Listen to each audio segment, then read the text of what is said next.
And yet, before they'd covered half the trip, I don't know what went wrong, there was a rip, and by some accident the ship went down, her bottom rent, all hands aboard to drown, inside of all the vessels at her side that had put out upon the self-same tide. So, my dear Pertolote, if you discern the force of these examples, you may learn one should never be careless about dreams, for undeniably I say it seems that many are a sign of trouble breeding. Now, take St. Kenelm's life, which I've been reading. He was Kenulphus' son, the noble king of Mercia. Now, St. Kenelm dreamt a thing shortly before they murdered him one day. He saw his murder in a dream, I say. His nurse expounded it and gave her reasons on every point and warned him against treasons. But as the saint was only 7 years old, all that she said about it left him cold. He was so holy, how could visions hurt? By God, I willingly would give my shirt to have you read his legend as I've read it. And, Madame Pertolote, upon my credit, Macrobius wrote of dreams and can explain us the vision of young Scipio Africanus. And he affirms that dreams can give a due warning of things that later come on true. And then there's the Old Testament, a manual well worth your study. See the book of Daniel. Did Daniel think a dream was vanity? Read about Joseph too, and you will see that many dreams, I do not say that all, give cognizance of what is to befall. Look at Lord Pharaoh, king of Egypt. Look at what befell his butler and his cook. Did not their visions have a certain force? But those who study history, of course, meet many dreams that set them wondering. What about Croesus, too, the Lydian king, who dreamt that he was sitting in a tree, meaning he would be hanged? It had to be. Or take Andromache, great Hector's wife. The day on which he was to lose his life, she dreamt about the very night before and realized that if Hector went to war, he would be lost that very day in battle. She warned him. He dismissed it all as prattle and sallied forth to fight, being self-willed, and there he met Achilles and was killed. The tale is long and somewhat overdrawn, and anyhow, it's very nearly dawn, so let me say in very brief conclusion, my dream undoubtedly foretells confusion. It bodes me ill, I say. And furthermore, upon your laxatives I set no store, for they are venomous. I have suffered by them often enough before, and I defy them. And now, let's talk of fun and stop all this. Dear madam, as I hope for heaven's bliss, of one thing God has sent me plenteous grace, for when I see the beauty of your face, that scarlet loveliness about your eyes, all thought of terror and confusion dies. For it's as certain as the creed I know. Mulier est hominis confusio, a Latin tag, dear madam, meaning this: woman is man's delight and all his bliss. For when at night I feel your feathery side, although perforce I cannot take a ride, because alas our perch was made too narrow, delight and solace fill me to the marrow, and I defy all visions and all dreams. And with that word he flew down from the beams, for it was day, and down his hence flew all, and with a chuck he gave the troop a call, to do a given act or not to do it, though ere it was accomplished God foreknew it, or whether providence is not so stringent and merely makes necessity contingent. But I decline discussion of the matter. My tale is of a cock and of the clotter that came following his wife's advice to walk about his yard on the precise morning after the dream of which I told. Oh, woman's counsel is so often cold. A woman's counsel brought us first to woe, made Adam out of paradise to go where he had been so merry, so well at ease. But, for I know not whom it may displease, if I suggest that women are to blame, pass over that. I only speak in game. Read the authorities to know about what has been said of women. You'll find out. These are the cock's words, and not mine, I'm giving. I think no harm of any woman living. Merrily in her dust bath in the sand lay Pertolote. Her sisters were at hand basking in sunlight. Chanticleer sang free, more merrily than a mermaid in the sea, for a physiologist reports the thing and says how well and merrily they sing. And so it happened that as he cast his eye towards the cabbage at a butterfly, it fell upon the fox there, lying low. Gone was all inclination then to crow. Cock, cock, he cried, giving a sudden start, as one who feels a terror at his heart. For natural instinct teaches beasts to fly. For natural instinct teaches beasts to flee the moment they perceive an enemy, though they had never met with it before. This Chanticleer was shaken to the core and would have fled. The fox was quick to say, however, "Sir, whither so fast away?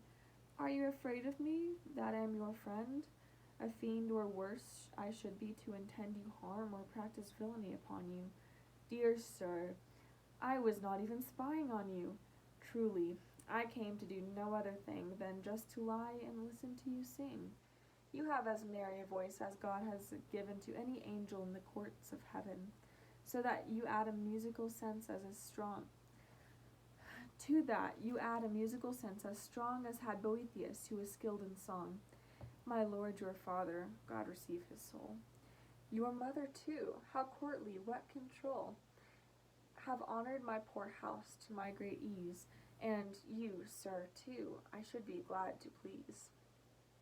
For, when it comes to singing, I'll say this, else may these eyes of mine be barred from bliss. There never was a singer I would rather have heard at dawn than your respected father. All that he sang came welling from his soul, and how he put his voice under control. The pains he took to keep his eyes tight shut in concentration. Then the tiptoe strut, the slender neck stretched out the delicate beak. No singer could ever approach him in technique or rival him in song, still less surpass. I've read the story, and Bernal the ass, among some other verses of a cock whose leg in youth was broken by a knock a clergyman's son had given him, and for this he made the father lose his benefice. But certainly there's no comparison between the subtlety of such a one and the discretion of your father's art and wisdom. Oh, for charity of heart, can you not emulate your sire and sing? This Chanticleer began to beat a wing as one incapable of smelling treason. So wholly had this flattery ravished reason.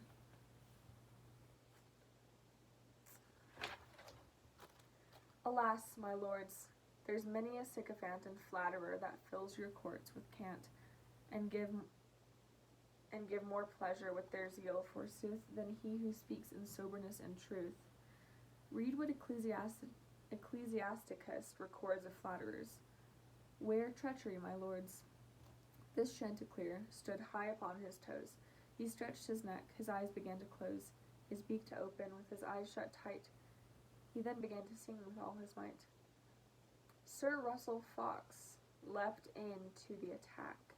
Grabbing his gorge, he flung him o'er his back, and off he bore him to the woods, the brute, and for the moment there was no pursuit. O destiny that may not be evaded! Alas, that Chanticleer had so paraded! Alas, that he had flown down from the beams! Oh, that his wife took no account of dreams, and on a Friday, too, to risk their necks! O Venus, goddess of the joys of sex, since Chanticleer thy mysteries professed, and in thy service always did his best, and more for pleasure than to multiply his kind, on thine own day is he to die? O Geoffrey, thou my dear and sovereign master, who, when they brought King Richard to disaster and shot him dead, lamented so his death, would that I had thy skill, thy gracious breath, to chide Friday half so well as you, for he was killed upon Friday too. Then I could fashion you a rhapsody for Chanticleer in dread and agony. Sure never such a cry or lamentation was made by the ladies of high Trojan station when Ilium fell and Paris with his sword grabbed Priam by the beard, their king and lord, and slew him there, as the Aeneid tells, as what was uttered by those hens. Likely story. Their yells surpassed them in all palpitating fear when they beheld the rape of Chanticleer. Dame Pertolote emitted sovereign shrieks that echoed up in anguish to the peaks, louder than those extorted from the wife of Hasdrubal when he lost his life, and Carthage, all in flame and ashes lay. She was so full of torment and dismay that in the very flames she chose her part, and burnt to ashes with a steadfast heart. O woeful hens, louder your shrieks and higher than those of Roman matrons when the fire consumed their husbands, senators of Rome, when Nero burnt their city and their home. Beyond a doubt that Nero was their Baal. Now let me turn again to my tale. This blessed widow, and her daughters too, heard all these hens and clamor and halloo, and rushing to the door at all this shrieking, they saw the fox towards the covert streaking, and on his shoulder Chanticleer stretched flat. Look, look, they cried. Oh, mercy, look at that. Ha, ha, the fox. Sorry. And after him they ran, and stick in hand ran many a serving man. Ran Call our dog, ran Calbert, Bran, and Shaggy, and with a distaff in her hand ran Maggie, ran cow and calf, and ran the very hogs, in terror at the barking of the dogs. The men and women shouted, ran, and cursed. They ran so hard they thought their hearts would burst. They yelled like fiends in hell. Ducks left the water, quacking and flapping as on the point of slaughter. Up flew geese in terror over the trees. Out of the hive came forth the swarm of bees, so hideous was the noise. God bless us all. Jack Straw and all his followers in their brawl were never half so shrill for all their noise when they were murdering those Flemish boys, as that day's hue and cry upon the fox. Oh. So hideous was the noise, God bless us all. Jack Straw and all his followers in their brawl were never half so shrill for all their noise when they were murdering those Flemish boys, as that day's hue and cry upon the fox. They grabbed up trumpets made of brass and box, of horn and bone, on which they blew and pooped, and therewithal they shouted and they whooped, so that it seemed the very heavens would fall. And now, good people, pay attention all. See how Dame Fortune quickly changes side and robs her enemy of hope and pride. This cock that lay upon the fox's back, in all his dread contrived to give a quack, and said, Sir Fox, if I were you, as God's my witness, I would round pound these clods and shout, Turn back, you saucy bumpkins all, a very pestilence upon you fall. Now that I have in safety reached the wood, do what you like, the cock is mine for good. I'll eat him there in spite of everyone. The fox replying, Faith, it shall be done, opened his mouth and spoke. The nimble bird, breaking away upon the uttered word, flew high into the treetops on the spot, and when the fox perceived where he got, Alas, he cried, alas, my Chanticleer, I have done you grievous wrong. Indeed, I fear I must have frightened you. I grabbed too hard when I caught hold and took you from the yard. But, sir, I meant no harm, don't be offended. Come down, I'll explain what I intended.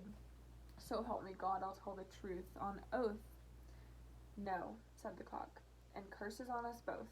And first on me, if I were such a dunce, as let you fool me oftener than once. Never again, for all your flattering lies, you'll coax a song to make me blink my eyes. And as for those who blink when they should look, God blot them from this everlasting book. Nay, rather, said the fox, his plagues be flung on all who clatter that should hold their tongue.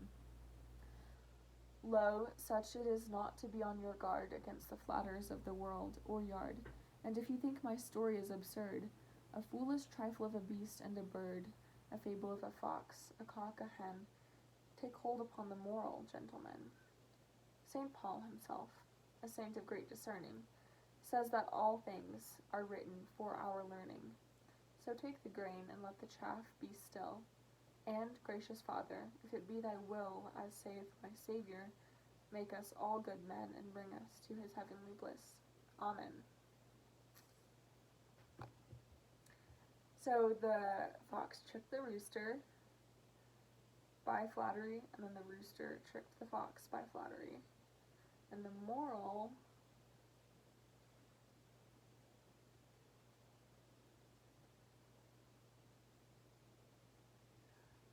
is to be wary, I guess, and keep your eyes open. And as for those who blink when they look, God blot them from his everlasting book. Nay, rather, his plagues be flung on all who chatter that should hold their tongue. Lo, such it is not to be on your guard against the flatterers of the world or yard. Okay, yeah. So you have to be on guard against the flattery of the world. Cool. Hope you enjoyed.